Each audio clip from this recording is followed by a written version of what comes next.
नमस्कार, खास कार्यक्रम में आप सभी का स्वागत है। मैं हूं आपके साथ नलिनी सिंह पालीवाल। आम आदमी पार्टी सुप्रीमो और दिल्ली के मुख्यमंत्री अरविंद केजरीवाल ने दिल्ली जल बोर्ड घोटाले में भी आज ईडी के सामने पेश होने से इनकार कर दिया है। बता दें कि आम आदमी पार्टी ने ईडी के समन को भी गैर कानूनी करार दिया है। वहीं प्रवर्तन निर्देशालय यानी कि ईडी ने दिल्ली जल बोर्ड में कथित घोटाले से जुड़े मनी लॉन्ड्रिंग केस में केजरीवाल को समन भेजकर सोमवार को पूछताछ के लिए बुलाया था। आम आदमी पार्टी ने ईडी के समन को केजरीवाल को लोकसभा में प्रचार करने से रोकने की बैकअप योजना करार दिया है।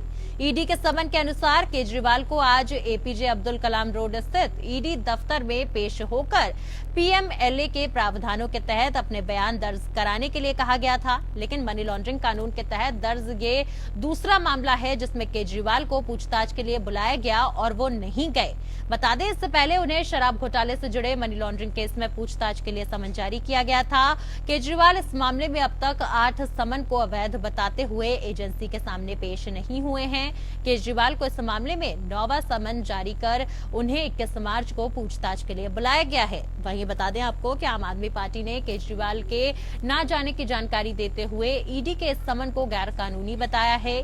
आम आदमी पार्टी ने कहा कि जब कोर्ट से अंतरिम जमानत मिल चुकी है तो फिर बार बार समन क्यों भेजे जा रहे हैं। आम आदमी पार्टी का मानना है कि भाजपा ईडी के जरिए केजरीवाल को टारगेट कर रही है। दरअसल सीबीआई ने जुलाई 2022 में बोर्ड की टेंडर प्रोसेस में भ्रष्टाचार और रिश्वतखोरी के मामले में एफआईआर दर्ज की थी।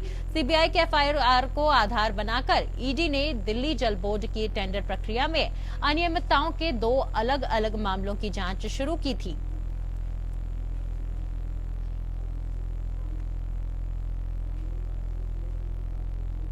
आइए आपको ग्राफिक्स के जरिए बताते हैं कि सीएम केजरीवाल की किस प्रकार से मुश्किलें बढ़ती जा रही हैं। दरअसल सीएम अरविंद केजरीवाल को 9वां समन जारी किया गया। दिल्ली शराब घोटाले में ईडी ने उनको 9वां समन जारी किया है। साथ ही आपको बता दें कि 21 मार्च को पूछताछ के लिए उन्हें बुलाया गया है। पहली बार 21 नवंबर, दूसरी बार 3 जनवरी, फिर 18 जनवरी, 2 फरवरी को भेजा गया था समन और इसके बाद 19 फरवरी, 26 फरवरी और 4 मार्च को भी ईडी ने उनको समन भेजा था। लेकिन अभी तक एक भी बार अरविंद केजरीवाल ईडी के समन पर पेश नहीं हुए हैं। ऐसे में सीएम अरविंद केजरीवाल की मुश्किलें लगातार बढ़ती जा रही हैं।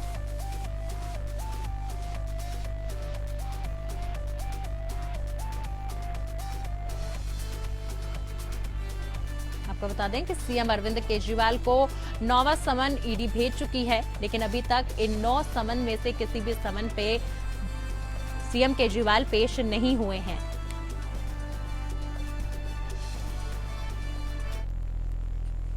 जहां एक तरफ सीएम केजरीवाल की मुश्किलें बढ़ती जा रही हैं, वहीं दूसरी तरफ अब इसको लेकर वार पलटवार भी जारी हो गया है।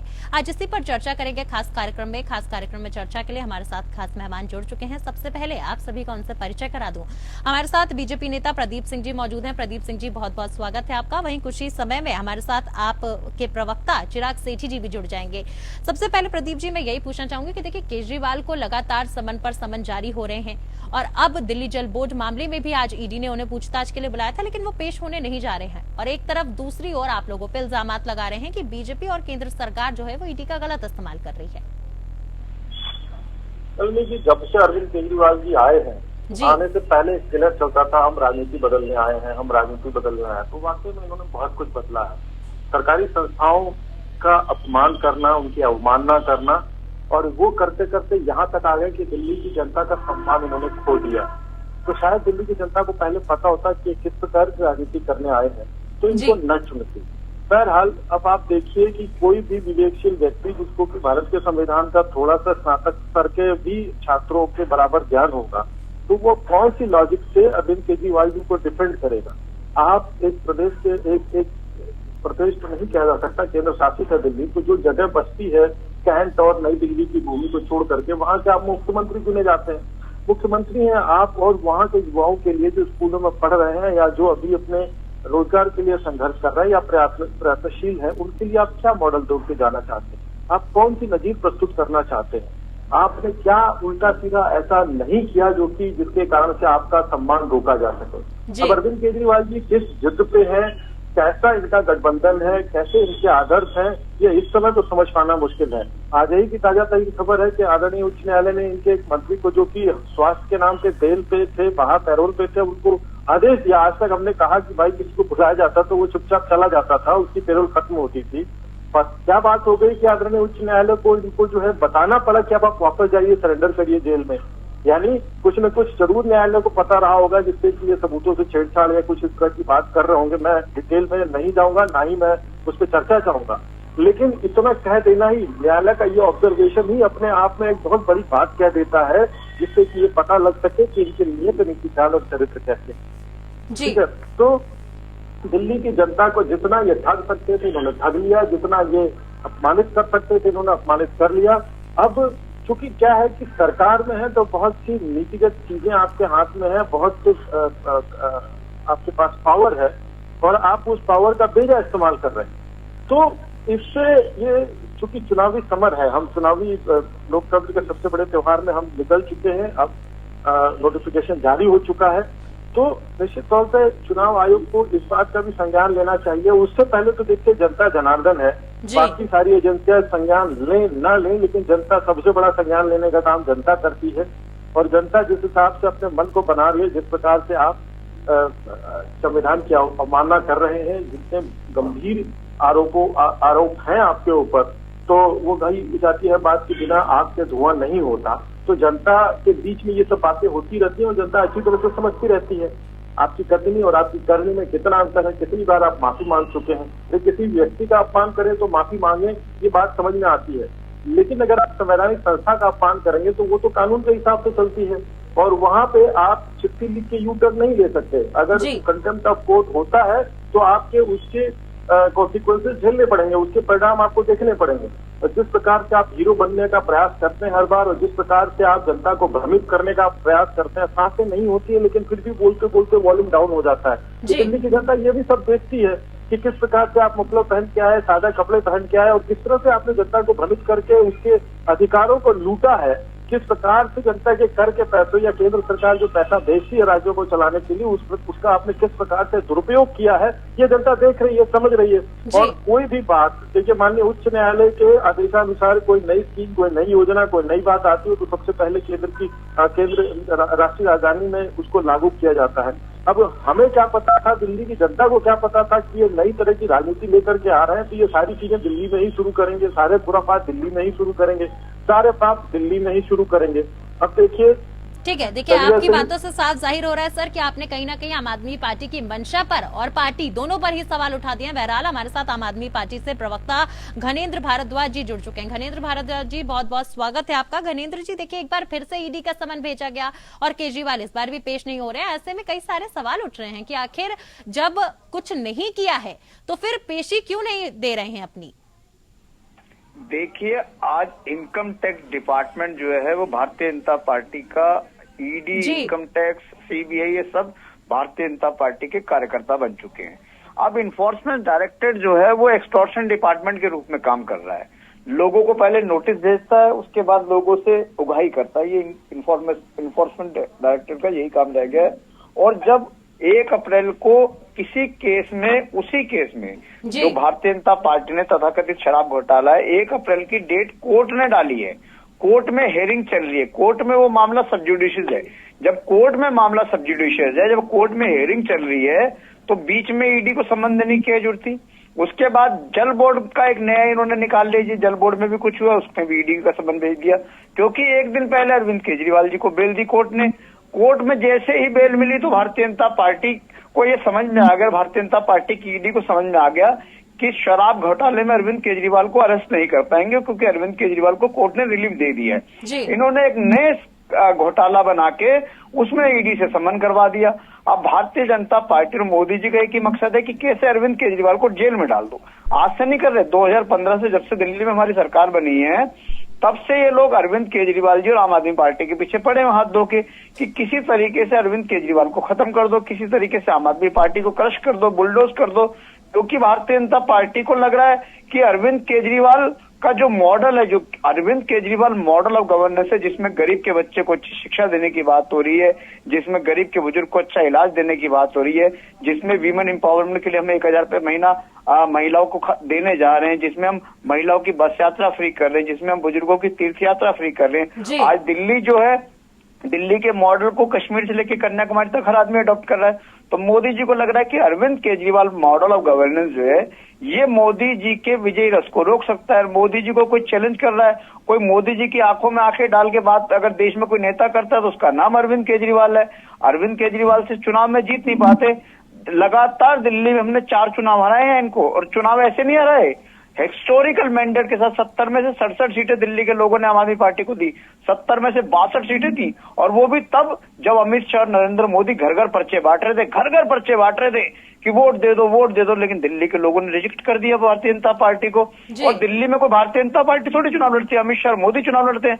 बार बार अमित शाह मोदी अरविंद केजरीवाल से चुनाव हार जाते हैं। बस वही खुन्नस है, वही खुंदक है कि अरविंद केजरीवाल को खत्म करना है, कैसे भी जेल में डालना है, क्योंकि उनको लग रहा है कि लोकसभा चुनाव में अरविंद केजरीवाल बहुत बड़ा फेरबदल कर सकते हैं और इंडिया अलायंस का बहुत बड़ा चेहरा है। और इसलिए कैसे भी अरविंद केजरीवाल को जेल में डालो, रोज ईडी के समन भेजो, कभी किसी में, कभी किसी में, कभी किसी में, कुछ ना कुछ करके इन्होंने तय कर लिया, मोदी जी ने और मोदी जी की ईडी ने, कि अरविंद केजरीवाल को जेल भेजना है।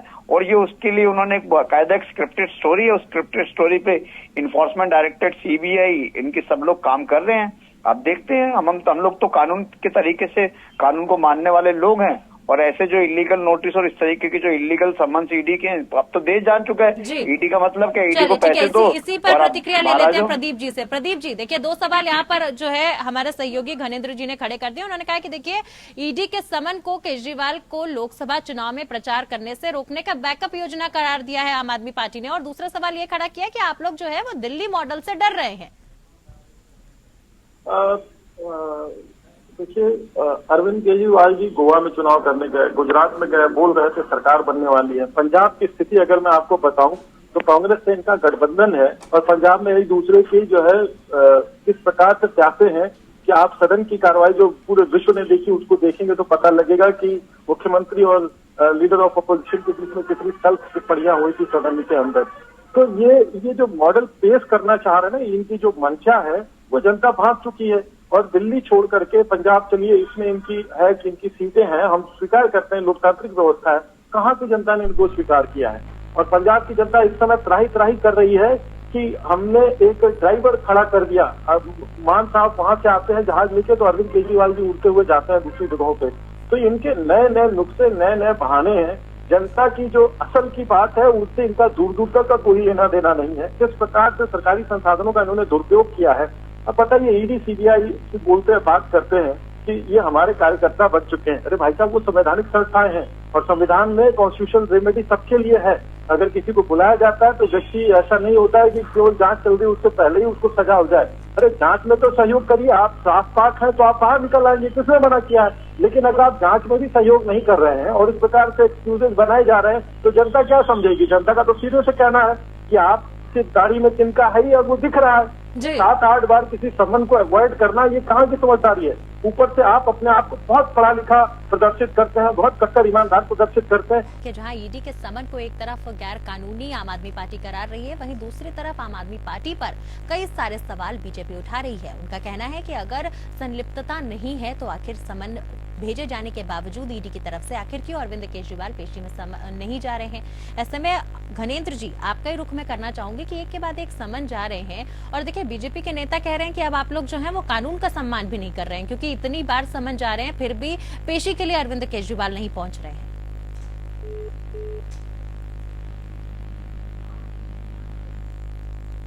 चलिए माफी चाहेंगे, संपर्क टूट चुका है, दोबारा संपर्क साधने की कोशिश करेंगे। प्रदीप जी, देखिए मंशा पर सवाल आप लोगों के भी उठ रहे हैं कि चुनाव से ठीक पहले ही, और विपक्ष तो शुरू से ही कहता है कि आपकी पार्टी पर क्यों कभी ईडी कार्यवाही नहीं करती। क्या आपकी पार्टी में कोई भ्रष्टाचारी नहीं है? क्या सारे भ्रष्टाचारी विपक्ष में ही बैठे हैं?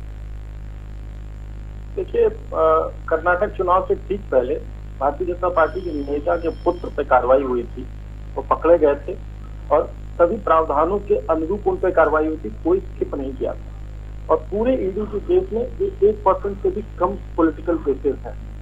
अब पॉलिटिकल केसेस 1% से भी कम है, 6000 टोटल केसेस हैं, जो कि ईडी के इस समय चार्टर्ड में है, जिसमें कि उनके ऊपर उनको काम करना है, और उसमें 1% से भी कम पॉलिटिकल केसेस हैं। तो जिस प्रकार से विपक्ष एक होकर के अपनी बचाव के लिए, क्या है कि इनके पास कोई ऐसे मुद्दे नहीं रह गए हैं जिससे कि ये जनता को वाकई विकास, सुरक्षा और प्रगति के लिए कन्विंस कर सके। आप देखिए इनकी बातें क्या होती हैं। मोदी जी काम नहीं करने दे रहे, राहुल गांधी जी ने यात्रा निकाली, यानी विपक्ष के किसी भी नेता को अगर आप देखें तो उनका केवल एक और एक ही सूत्री कार्यक्रम है, मोदी जी को हटाओ, मोदी जी को हटाओ। अरे जनता इससे कहाँ समझ रही है? आप उससे कोई बड़ी बातें करेंगे, कोई कन्विंसिंग बात करेंगे कि चलिए ठीक है, ये विकास का मॉडल है, हमने जो है रिकॉर्ड बनाया दिन प्रतिदिन किलोमीटर सड़कों के बनाने का, हमने इंफ्रास्ट्रक्चर पे काम किया, हमने सुरक्षा पे काम किया, हम अपनी इकोनॉमी को टॉप 5 इकोनॉमी, टॉप 4 इकोनॉमी में लेके आए। है कोई इनमें से कोई ऐसा कहे कि हमने भारत की अर्थव्यवस्था को हम पहली नंबर 1 अर्थव्यवस्था बनाएंगे? है कभी राहुल जी या कभी केजरीवाल जी या किसी भी विपक्ष के नेता ने इस तरह की बातें कही हैं क्या? इस तरह की बातें किसी ने नहीं कही। आप केवल आरोप लगाते हैं। लोकतांत्रिक व्यवस्था में विपक्ष जो है निश्चित तौर पर आरोप लगाता है, लेकिन उसके साथ ही साथ कुछ पॉजिटिव बातें भी करता है कि सरकार को इस प्रकार से करना चाहिए। तो आखिर जनता को वो बातें नहीं समझने को मिलेंगी, नहीं सुनने को मिलेंगी विपक्ष के द्वारा। एक सूत्री नेगेटिविटी आप फैलाते रहेंगे। तो जनता भी भारत देश की परिपक्व है, हम सबसे बड़ी लोकतांत्रिक व्यवस्था है, और उस व्यवस्था को मजबूत करने वाली जनता जनार्दन है। उसी जनता की वजह से हमारा लोकतंत्र और इसे हम आगे हैं। अगर आप उसको मूर्ख समझेंगे तो कैसे काम चलेगा? आरोप लगाने से तो आपकी बुद्धिमत्ता सिद्ध नहीं होती है। कभी कभी देखिए जिरह चलती होती है, अदालतों में मुकदमे चलते हैं, वकील आरोप लगाते हैं, ज्ञानी होते हैं, पढ़े लिखे होते हैं, अच्छी लॉजिक के आधार पर आरोप लगाते हैं, वहां तक तो बात समझ में आती है। लेकिन आप एवं उठ के आए, स्वेटर पहने और उठा के बोलना शुरू कर दिया, एक कैमरा लगाए, 2 अगल बगल महापुरुषों की तस्वीर लगाई। इससे महापुरुषों की तस्वीर लगाने और भारतीय ध्वज लगाने से आपकी जो है महत्ता नहीं बढ़ेगी। लेकिन यदि बातों को आपको छिपाना चाहिए कि आप इतने महंगे शीश महल में रहते हैं, इस बात को आपने किया कोई बात नहीं, लेकिन ये पकड़ में कैसे आ गई? कोई आप ही के अंदर का आदमी तो बाहर निकाला होगा ना। छोड़िए, जनता को तो लूटने का काम। ठीक है, हमारे साथ गणेंद्र जी एक बार फिर जुड़ चुके हैं, उन्हीं से जवाब ले लेते हैं। गणेंद्र जी, देखिए बीजेपी के कई नेता कह रहे हैं कि अगर सीएम केजरीवाल ने कुछ किया नहीं तो उन्हें डर किस बात का सता रहा है। और साथ ही साथ देखिए एक और बात कही जा रही है कि क्या अब आम आदमी पार्टी और सीएम अरविंद केजरीवाल कानून की भी इज्जत नहीं करते हैं, क्योंकि जिस प्रकार से एक के बारे एक समन भेजे जा रहे हैं और वो नहीं जा रहे हैं पेश होने में, ऐसे में इस तरीके के सवाल भी सामने आ रहे हैं। देखिए, भारतीय जनता पार्टी के ईडी द्वारा जो भेजे गए गैर कानूनी समन है, उनका हम कानूनी रूप से जवाब दे रहे हैं। मैंने कहा ना कि ED, CBI, income tax, NIA जांच जिनसे नहीं रह गई, ये सब भारतीय जनता पार्टी के कार्यकर्ता बन चुके। जैसे मोदी जी कहते वैसे चला रहे। अभी इलेक्ट्रल बॉन्ड्स में हमने देखा 21 कंपनियां थी जिनके खिलाफ सीबीआई, ईडी, इनकम टैक्स की जांच चल रही थी।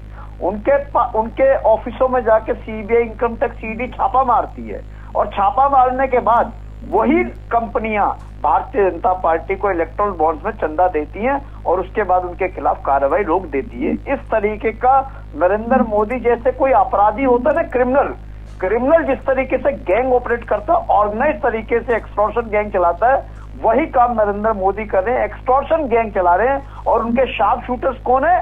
CBI, ED, income tax, NIA, investigation agency, सारी की सारी मोदी जी के शार्प शूटर की तरह काम कर रही है।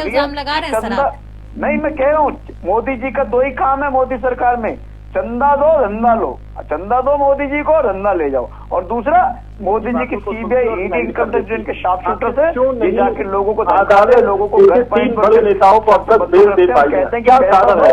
अदालत में तो भारतीय जनता पार्टी नहीं बैठी है ना, अदालत तो स्वतंत्र है ना, हमारे न्यायालय जो न्यायपालिका है वो तो स्वतंत्र है, उसमें तो कोई राजनीतिक दल नहीं होता है। उससे इनको छूट नहीं मिली, मुद्दे की तरफ से बांध लगाने के लिए बोल दीजिए तो ये लोग बिना रुके काफी देर तक बोल सकते हैं, और केवल आरोप लगाने को है।